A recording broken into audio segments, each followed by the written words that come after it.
Kalwan police ठाण्यावर दगडफेक करणाऱ्या 14 संशयितांना पोलिसांनी शनिवारी ताब्यात घेतले। धिंड काढत त्यांना न्यायालयात हजर केले असता 3 दिवसांची पोलीस कोठडी देण्यात आली आहे। दरम्यान या प्रकरणातील अनेक संशयित अद्याप फरार असल्याची माहिती पोलीस निरीक्षक खगेंद्र टेंभेकर यांनी दिली। बेपत्ता शेतमजुराच्या शोधासाठी नातेवाईक आणि समाज बांधवांनी मागील आठवड्यात पोलीस ठाण्यासमोर ठाण मांडत अपहरण आणि अॅट्रॉसिटीचा गुन्हा दाखल करण्याची मागणी केली। यावेळी पोलीस ठाण्यावर दगडफेक करत वाहनाच्या काचा फोडण्यात आल्या।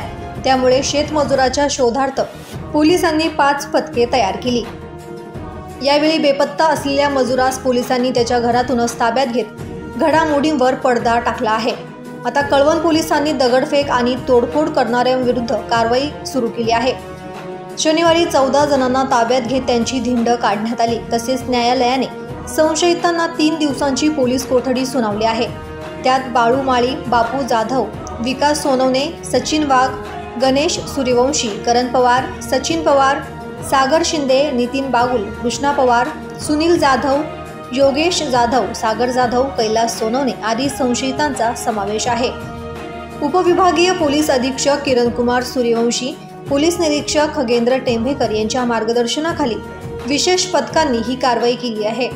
पुढील तपास पोलीस निरीक्षक जगदीश बोरसे यांच्यासह कर्मचारी करत आहेत।